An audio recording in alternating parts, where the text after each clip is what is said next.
아멘. 오늘은 예수님께서 십자가에 달리시기 위해서 이제 나귀를 타고 예루살렘으로 입성하신 종려 주일이고, 이제 이번 주간이 고난 주간입니다. 예수님께서 목요일 날 제자들과 성찬식을 가지시고 곧바로 붙잡히시고 이제 밤새도록 심문 받으시고 그 다음날 금요일날 십자가에 죽으셨습니다. 그런데 이번 주간만 예수님이 고난받으신 것이 아니라 예수님의 생애 자체가 고난의 생애였습니다. 예수님의 고난은 언제부터 시작이 되었느냐? 하늘의 영광 보좌를 포기하시고 이 땅에 사람의 몸을 입고 오시면서부터 시작이 됩니다. 십자가에 죽으실 때까지 고난의 연속이었습니다.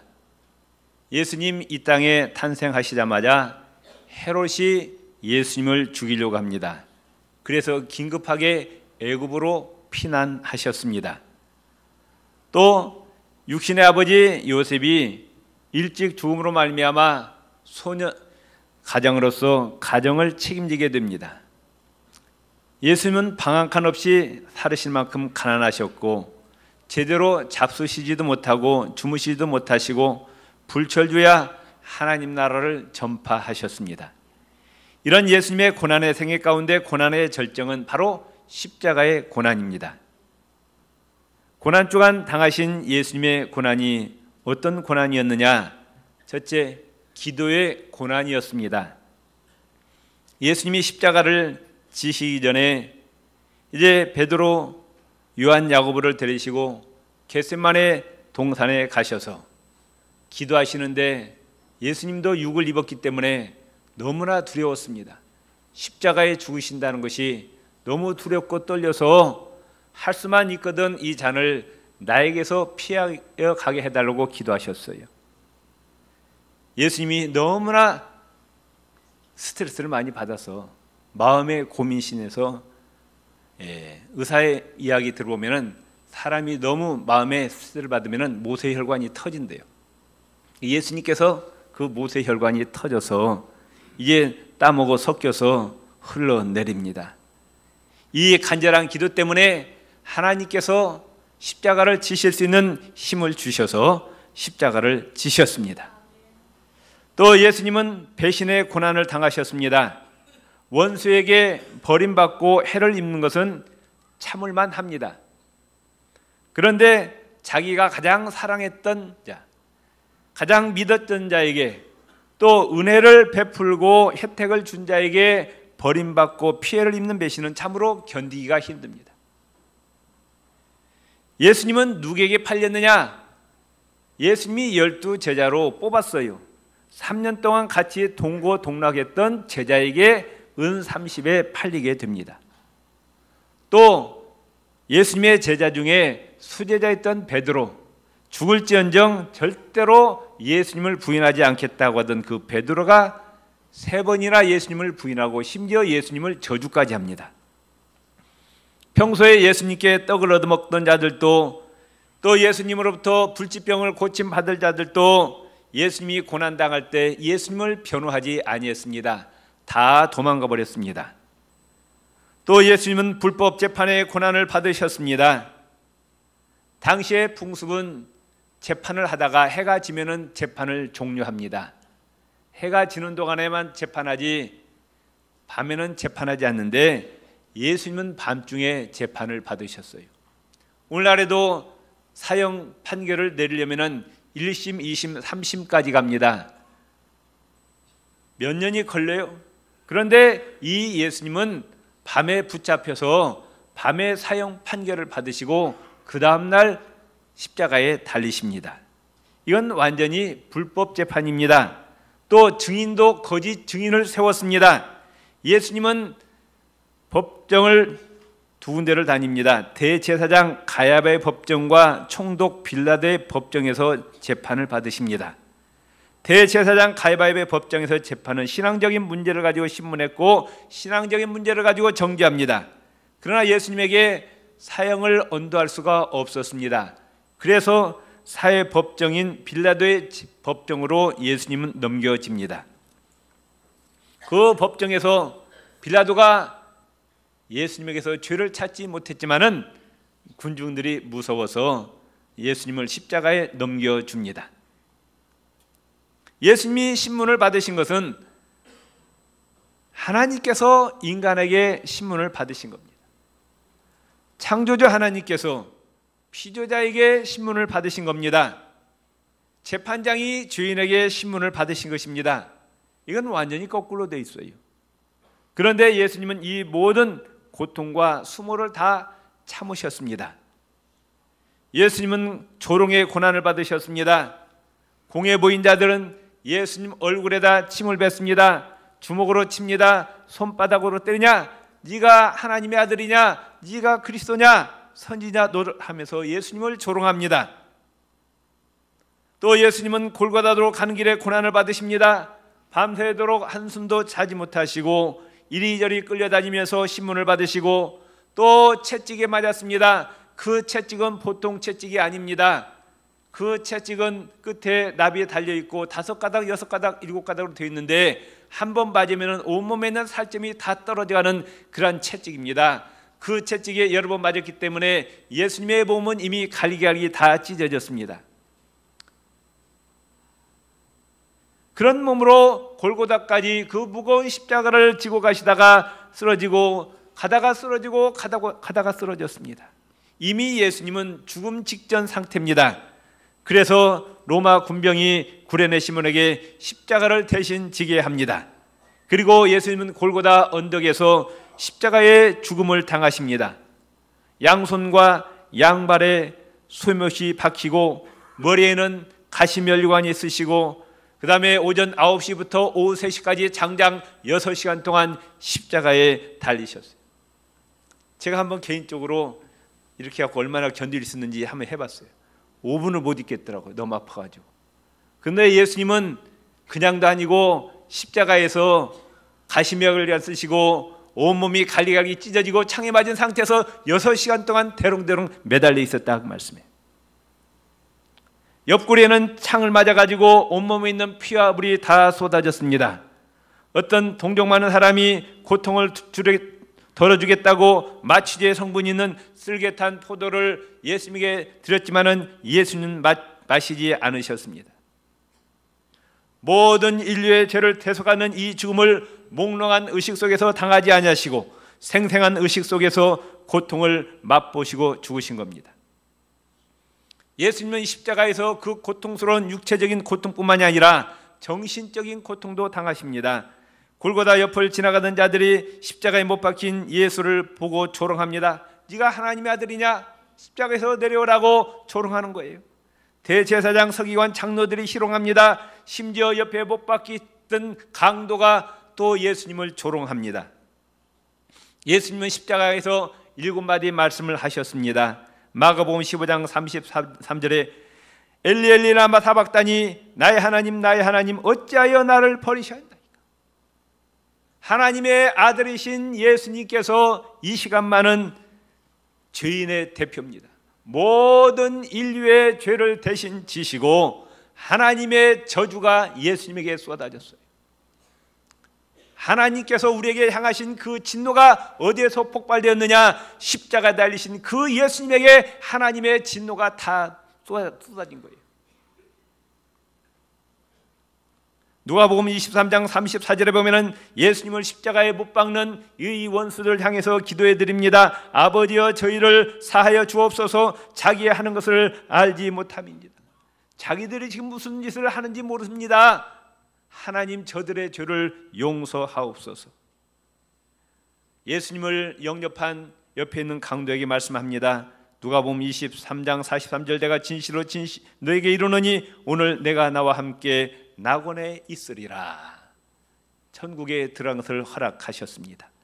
누가복음 23장 46절에 아버지여 내 영혼을 아버지의 손에 부탁하나이다.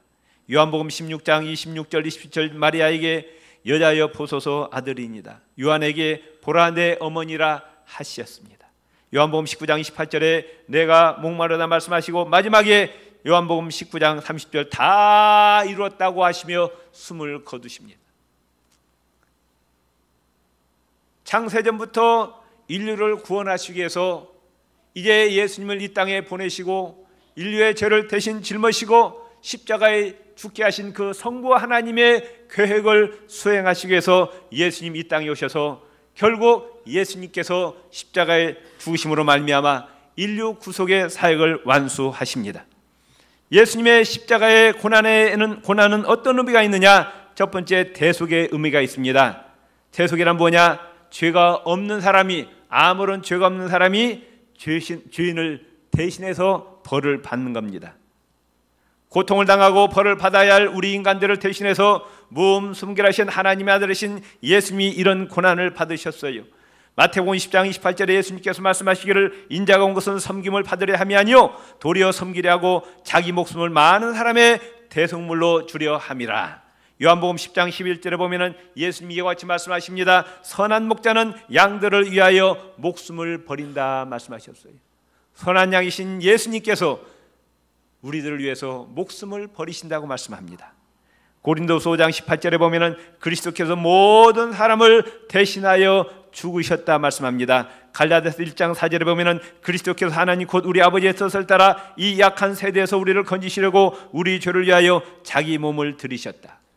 죄는 우리가 지었지만은 아무런 흠이 없으신 예수님께서 대신 죽어주셨어요. 두 번째, 예수님의 십자가의 고난은 속죄의 의미가 있습니다. 죄와 허물을 덮어주는 걸 말합니다.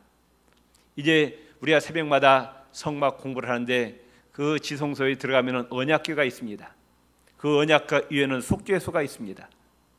그 언약궤 안에는 인간의 모든 더러운 죄들이 다 있어요.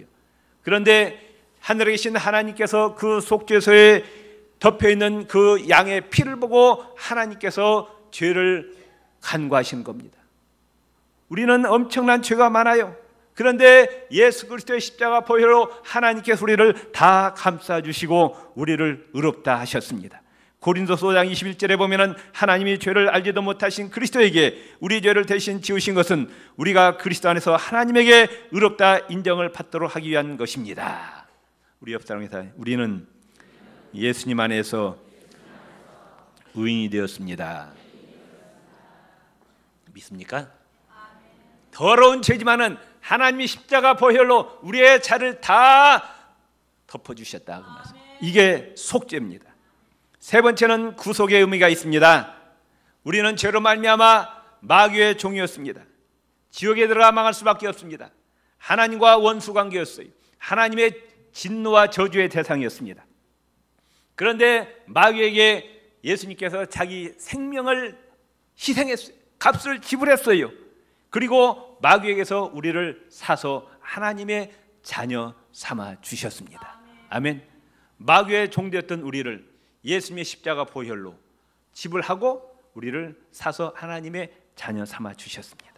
베드로전서 1장 18절 19절에 너희가 알거니와 너희 조상의 망령된 행실에서 구속된 것은 은이나 금같이 없어질 것으로 한 것이 아니요 오직 흠없고 점없는 어린 양 같은 그리스도의 보배로운 피로 한 것이니라. 아멘. 아무런 흠도 없고 점도 없는 예수 그리스도의 보배 피 때문에 우리가 하나님의 자녀가 되었습니다. 아멘. 또한 예수님은 화목제물이 되어주셨어요. 요한일서 2장 2절에 이와 같이 말씀합니다. 저는 우리 죄를 위한 화목제물이니 우리만 위할 뿐 아니요 온 세상의 죄를 위하심이라. 로마서 5장 10절에 보면은 우리가 원수 되었을 때 그 아들의 죽으심으로 말미암아 하나님으로 더불어 화목되었은즉 고린도서 5장 18절 19절에 하나님은 그리스도를 통해 우리를 자기와 화해시키시고 우리에게 화해의 직책을 주셨다고 말씀하고 있어요. 하나님과 원수 관계였던 우리, 하나님의 진노와 저주의 대상이었던 우리, 예수님의 그 십자가 사건을 통해서 하나님과 우리 사이에 막힌 죄의 담을 다 허물어버리시고 하나님과 우리 사이를 화해케 해주셨습니다. 화목해 주셨습니다. 아멘. 우리 옆 사람이다. 예수님 때문에 하나님과 화목하게 되었습니다. 그리고 또 우리에게 화해의 직책을 주셨대요. 화해의 복음을 전하는 겁니다. 지금 아직도 예수님을 알지 못해서 하나님의 진노와 저주 가운데 있는 자, 멸망에 들어갈 자, 지옥에 들어갈 자에게 예수 그리스도의 복음을 전해서 하나님과 화목시키는 직책을 우리에게 주셨다 그 말씀. 아멘. 그렇기 때문에 우리는 일주일에 한 번 교회 나서 예배 드리는 것도 끝나는 것이 아니라 이제 세상에 나가서 화목제물이 되신 예수 그리스도를 증거하는 사명을 감당하시기를 바랍니다. 아멘. 지난 주일에 우리 장로님들께서 예배 마치고 길거리 나가셔 전도하셨어요. 아멘. 장로님 나가셨다고요? 옆사 나갈 거요? 안 나갈 거요? 화해의 직책을 주셨어요. 또한 우리는 내 주위에 있는 모든 사람과 화목하시기를 바랍니다. 나 주위에 있는 사람과 담 싼 사람이 있으면 안 돼요. 담을 허물어 버려야 돼요. 먼저 화해 약수를 청하시기를 바랍니다. 아멘. 아멘. 네. 저 사람이 먼저 나한테 와서 잘못했다고 빌어야 용서줘요? 그건 세상 사람들이 하는 거예요. 하나님과 우리는 원수 관계였는데 하나님이 먼저 오셔서 십자가에 죽으시고 우리에게 화해 약수를 청하셨어요. 그 사랑 때문에 우리가 구원받고 하나님의 자녀가 되었습니다. 나를 괴롭게 한 자, 나에게 손해를 끼친 자, 나의 원수에게 내가 먼저 화해 약수를 청하시기를 바랍니다. 아멘. 또한 예수님의 십자가의 사건은 율법을 만족시킨 사건입니다. 창세기 2장 17절에 보면은 내가 먹는 날에는 정령 죽으리라, 하나님의 말씀에 불순종하면은 정령 멸망 당하리라 말씀하셨어요. 에스겔 18장 4절에 보면은 범죄하는 그 영혼이 죽으리라, 범죄하는 자, 불순종하는 자 지옥에 떨어져 망하리라 말씀하셨어요. 로마서 6장 23절에 죄의 삭은 사망이라고 말씀하셨습니다. 하나님이 정해놓은 법칙이에요. 그럼 우리가 죽어야 되는데 대신 누가 죽어주셨느냐? 예수님이 죽어주셨어요. 그래서 죄의 삭은 사망이라는 하나님의 율법을 만족시키십니다. 예수님의 십자가의 사건은 마귀를 멸하십니다. 예수님의 십자가로 사단의 권세를 짓밟고 승리하셨어요. 요한일서 3장 8절에 보면 하나님의 아들이 나타나신 것은 마귀의 일을 멸하려 하심이라. 골로새서 2장 15절에 그리스도께서는 사탄의 권세를 짓밟아 십자가로 승리하셨다고 말씀하고 있습니다. 그 결과로 우리는 영원한 생명을 얻고 하나님의 자녀가 되고 하늘나라를 유업으로 받게 됨을 믿으시기를 바랍니다. 요한복음 6장 51절에 보면은 나는 하늘로서 내려온 산떡이니 이 사람이 떡을 먹으면 영생하리라, 나의 줄 떡은 곧 세상의 생명을 위한 내 살이로라 하시니라. 요한복음 6장 53절에 예수께서 이르시되 내가 진실로 진실로 너희에게 이르노니 인자의 살을 먹지 아니하고 인자의 피를 마시지 않으면 너희 속에 영생이 없느니라. 우리가 이제 성찬식을 거행합니다. 이 예수님의 살과 피를 상징하는 떡과 잔을 먹고 마심으로 우리에게 하나님의 예비하신 영원한 생명이 우리에게 주어짐을 믿으시기를 바랍니다. 예수님의 이 십자가의 사건은 우연히 된 사건이 아니라 이미 성경에 수천 년부터 예언된 사건입니다. 아담이 범죄함으로 말미암아 그때부터 이제 하나님께서 예수 그리스도를 보내주시겠다고 약속하셨어요. 예수님 오시기 전 선지자였던 이사야 선지자, 500년 전 600년 전의 선지자가 이미 십자가의 사건을 예언했습니다. 이사야 53장 5절 6절에 보면은 그가 찔림은 우리의 허물을 인하며, 그가 창에 찔린 것은 십자가에 죽은 것은 우리의 허물 때문에 돌아가셨다는 거예요. 그가 상함은 우리의 죄악을 인함이라, 그가 징계를 받음으로 우리가 평화를 누리고 그가 채찍에 맞음으로 우리가 나음을 입었도다. 우리는 다 양 같아서 그릇 행하여 각기 제 길로 갔거늘. 따릅시다. 여호와께서는 우리 무리의 죄악을 예수님에게 담당시키셨다. 놀라운 사건이에요. 이미 예수님 오시기 600년 전 700년 전에 그 이사야가 십자가 사건을 바로 앞에서 보는 것처럼 이와 같이 예언하고 있다고 말씀해요. 또 예수님께서 마태복음 15장 16절에 자기가 십자가에 죽으셨다가 사흘 만에 부활하실 것을 예언하셨습니다. 이때로부터 예수 그리스도께서 자기가 예루살렘에 올라가 장로들과 대제사장들과 서기관들에게 많은 고난을 받고 죽임을 당하고 제3일에 살아날 것을 제자들에게 비로소 가르치셨다 말씀하십니다. 예수님께서 말씀하신 내가 조금 있다가 십자가에 죽을 텐데 내가 사흘 있다가 다시 살아나리라 말씀하셨어요. 요한복음 12장 23절에 내가 진실로 진실로 너희에게 이르노니 한 알의 밀알이 땅에 떨어져 죽지 아니하면 한 알 그대로 있고 죽으면 많은 열매를 맺느니라 말씀하셨습니다. 예수님이 십자가에 죽으시지 않았다면 저와 여러분은 구원받을 수가 없어요. 다 지옥에 들어가 망할 수밖에 없습니다. 그러나 예수님께서 한 알의 밀알에 대해서 땅에 떨어져 십자가에 희생하심으로 말미암아 저와 여러분이 구원받게 되었습니다. 아멘. 예수님은 우리의 허물과 죄를 대신 지시고 십자가에 죽으셨습니다. 그래서 하나님과 화목하게 되었습니다. 하나님의 자녀가 되었습니다. 우리에게 영생을 주셨고 하나님 날 유업으로 주셨습니다. 우리가 이 고난 주간을 지나면서 예수님의 그 십자가의 사랑과 은혜를 깊이 묵상하면서 예수님의 그 생명을 희생하신 사랑 때문에 구원받은 우리가 이제 남은 생에 어떻게 살 것인가 다짐하는 기간이 되시기를 바랍니다. 기도하시겠습니다. 하나님 아버지, 고난주간이 시작이 되었습니다. 예수님의 십자가의 사랑과 은혜를 깊이 묵상케 하여 주시고 우리가 어떤 삶을 살 것인지 다시 한번 하나님 앞에 다짐하는 귀한 기간이 되게 하여 주옵소서. 예수님 이름으로 기도드립니다.